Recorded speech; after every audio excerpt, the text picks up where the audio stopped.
Hello, and welcome to the first of what I'm calling Choose Your Own Sermon. This is a series where you get to choose what I speak about. For this episode, I received a question about a phrase I've used, the evangelical fear of sex. I've been requested to expound upon this. I didn't plan for my first sermon to be about sex, but here we are. However, I think this uncomfortability highlights part of the problem. The topic of sex seems taboo, so we don't talk about it, which makes it feel taboo. Along similar lines, Jonalyn Fincher once shared how she learned that just because sex is private doesn't mean it's shameful. More on this in a moment. The attention-grabbing title I've selected for this particular video is God Kills Kittens, Sex and Christianity. Now, you're likely wondering what it is about this topic which places cats in peril. The title is inspired by a XXX church marketing campaign from years ago which said, "Every time you masturbate, God kills a kitten." Now, don't worry, this is neither biblical nor theologically accurate, and no kittens were harmed in the making of this video. But this also led to one of my favorite memes ever. Every time you write parallel fifths, bot kills a kitten. Now, in case you're struggling to figure out how XXX and church go together, know that they're an organization which, among other things, will go to porn conventions and, rather than protesting, will set up a booth inside and pass out Jesus Loves Porn Stars Bibles. How cool is that? If you'd like to learn more about XXX Church and or support them, I'll put a link below. Now that I've said enough juicy words for any content filter to flag this video, let's continue. I've heard a joke that Baptist, or some other denomination, prohibit sex because it might lead to dancing. The joke is funny both because it flips things around, but also due to how it captures the true paranoia regarding sex. Not only is sex prohibited, but many other activities are avoided as well out of fear that they might lead to sex, as though this is the worst thing in the world to be avoided at all costs. Regarding the evangelical fear of sex, the first thing which comes to mind for me is what has become known as purity culture. This is the term used to refer to an evangelical movement in the 90s and 2000s which encouraged young people to abstain from sex until marriage. The first book you'll most frequently hear blamed for this is I Kissed Dating Goodbye by Josh Harris. This book became very popular and equally hated. Seriously, I've never experienced people hate a book more passionately than this one. But I believe the blame is somewhat misplaced. I Kissed Dating Goodbye captured the conservative Christian view on dating and sex more than it did create it. Harris was only 21 when he wrote the book, too young to have adequately developed his own views on the subject. And in case you're curious, Harris married not long after the book was published and moved on with his life, dating no longer being personally relevant. It wasn't until just a couple of years ago that he began to revisit and reevaluate the topic through a documentary made about the influence of the book. In reality, the Southern Baptists are a more likely culprit. If you are unfamiliar, the Southern Baptists are the largest Protestant denomination in the U.S. and are basically the flag bearers of conservative evangelicalism. It was Lifeway, the publishing division of the Southern Baptist Convention, which came up with the idea for True Love Waits, a campaign to encourage young people to pledge to abstain from sex until marriage. But though this may have been the beginning of purity culture, this wasn't the root of evangelicals' fear of sex. To find the real source, we must go back. Much, much further back. All the way back to the 4th and 5th centuries. At that time, there was a theologian named Augustine, or Augustine, depending on who is speaking. Augustine is arguably the most influential theologian in history, at least Western Christianity, outside of biblical authors. It so happens that Augustine believed that sexual passion, sexual desire itself, was evil. This is why Roman Catholics are, to this day, against contraception. Seriously. Part of our modern day controversy over healthcare in the U.S. has to do with the beliefs of a guy who lived 1600 years ago. Where did Augustine get this notion from? Asceticism became popular in early Christianity. You may have heard of the Desert Fathers, early Christians who went out into the wilderness attempting to live with almost nothing. Significant influences in this were likely Greek philosophy and strict Roman social order more than they were scripture and Judaism. Plato and other Greek philosophers separated the physical world, including our bodies, from ideas, believing the latter to be higher.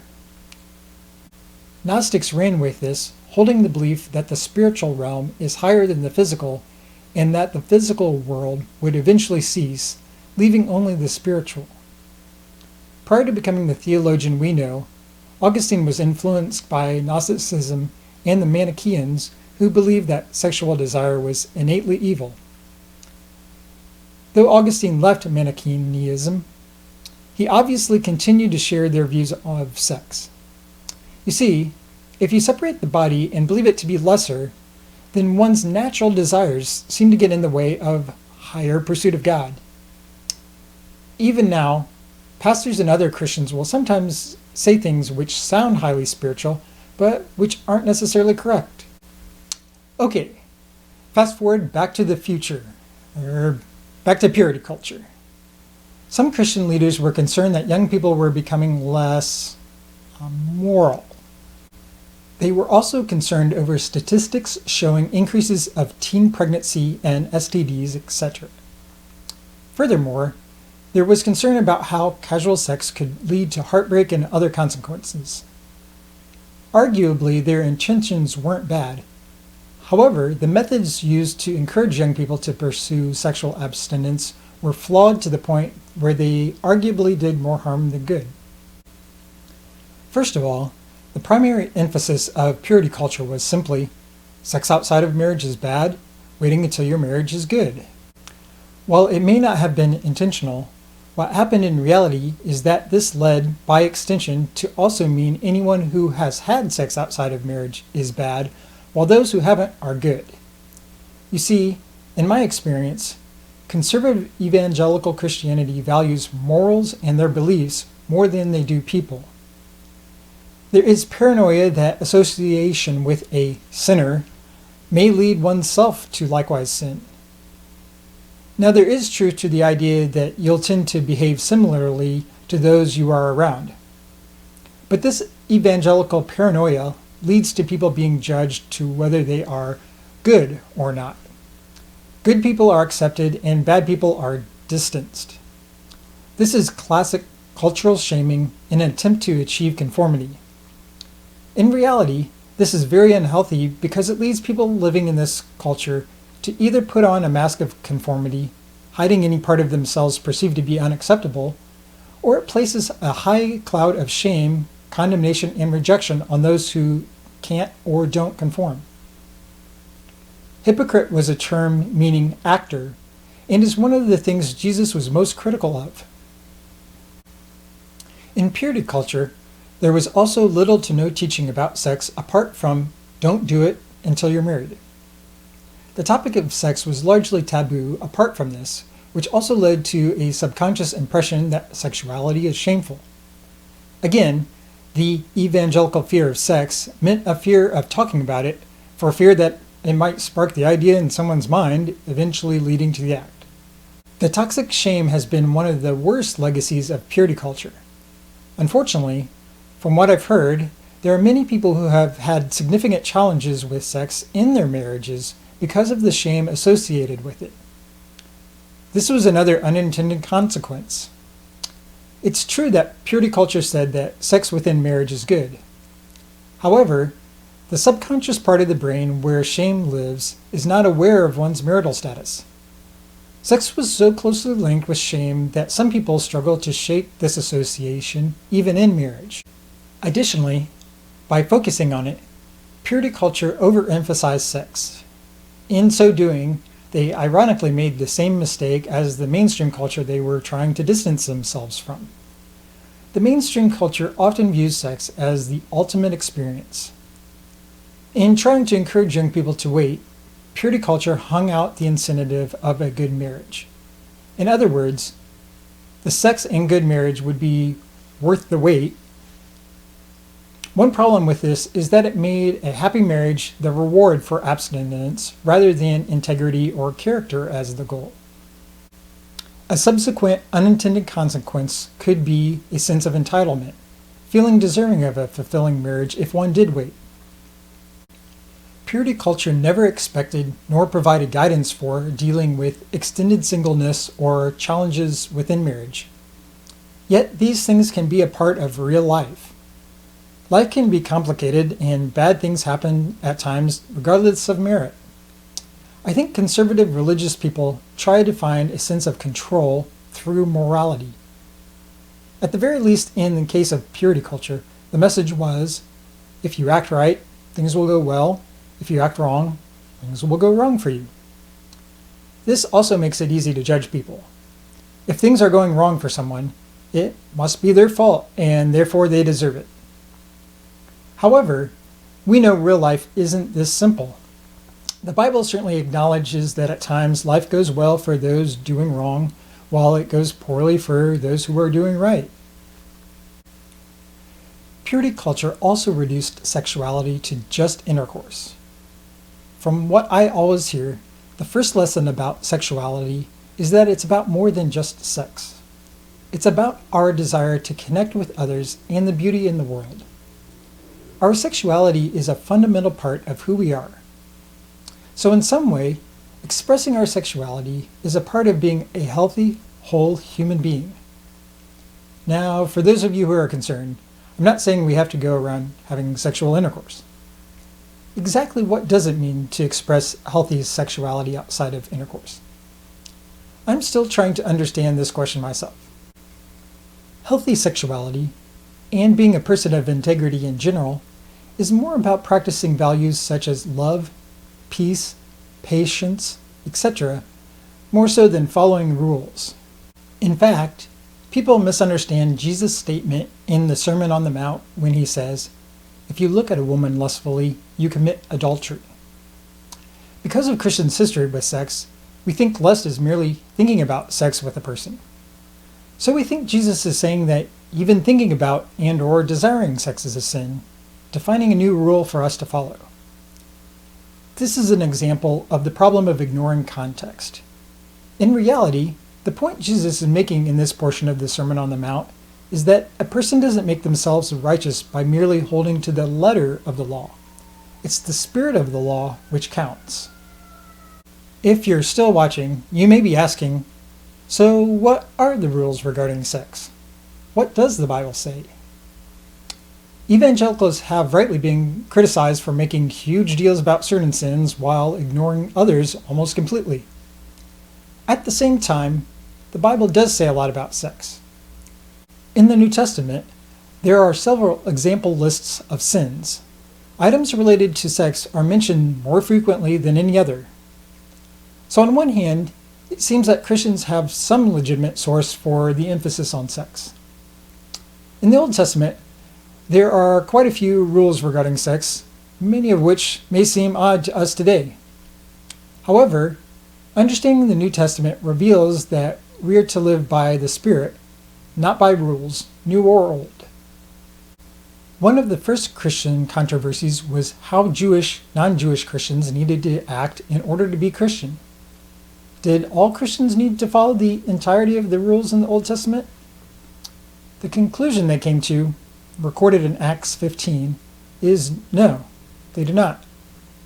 Nevertheless, they had 4 things which non-Jewish Christians were instructed to follow, one of which was to abstain from sexual immorality. And what is sexual immorality? Well, this isn't necessarily clearly defined, more assumed. But here's the thing. People often seek rules because rules are easy. This might sound strange, but consider it. If there's not a clear rule regarding a situation, we have to think about it, consider, debate, and try to figure out how to best apply principles which frequently compete with one another. By comparison, having a rule to apply would seem easy. It doesn't require much thought. And the real motivation behind it is once again control.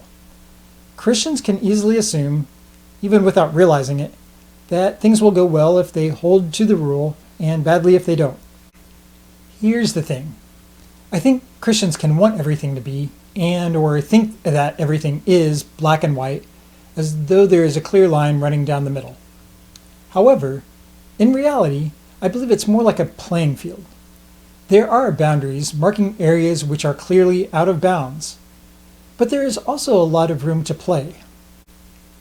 God didn't create a world where everything is set black and white, effectively putting us in a test to see if we'll stay on the right side, a test we're destined to fail. No. Instead, God created a world in which we have space to play, to make our own choices within the given boundaries. I think that within marriage, the guidelines for sex are that so long as it's private, consensual, and doesn't involve other people, a couple is free to explore. The goal should be loving one's spouse. Now, outside of marriage, will sex ruin your life? In some extreme cases, yes. It can also potentially lead to lifelong negative consequences in many other ways. However, in real life, a person might be quite sexually active and not experience any significant negative consequences. Meanwhile, a person who does everything right, waiting for marriage, etc., may well experience significant challenges in their marriage if they get married at all. Again, in the real world, the unfortunate truth is that sometimes good people experience heart-wrenching trials while things seem to work out for others who've done everything wrong. I don't think this is to say it's a complete crapshoot. It's just that there aren't guarantees. We should certainly strive to do what is best. We should always try to do what's right. But we can give ourselves and others grace when we fail. We can give others grace rather than judgment when we realize that if something is going poorly for them, it's not necessarily their own fault, although it can be. Because of my evangelical background, I can already hear people complaining that I haven't been adamant enough laying down the law regarding sex. I think evangelicals want to emphasize the rules in part because they recognize that actions have consequences. And yes, actions do have consequences. A person who does whatever they feel like all the time shouldn't expect not to experience any negative consequences. However, life is complicated, and therefore one cause does not always lead to the same effect in every situation. Furthermore, it seems that evangelicals have blown the potential consequences of sex out of proportion, at least in the case of purity culture. The negative consequences about sex have been so pounded into people's heads that they've literally expected they were going to die after having sex for the first time. Here's the challenge. Not every church is the same, and not every person's experience is the same. Some may have had an opposite experience where they were never told that sex may have negative consequences and wish they had been warned. Some may have never heard this topic addressed in church and wish it were. I don't know how much it is or is not being taught these days, especially to young people. So I recognize there may be different perspectives on this. What we need is balance. The subject of sex should be addressed with honesty and realism. Avoiding the topic altogether, or overemphasizing one dimension, such as the negative consequences, both lead to significant problems. If you'd like to learn more about this subject, and or if you are someone who grew up in purity culture and struggled with sexuality, I highly recommend this book, Sex, God, and the Conservative Church. Thanks for watching. Like, subscribe, eat a cheeseburger, mail a pigeon, whatever. And maybe see you next time.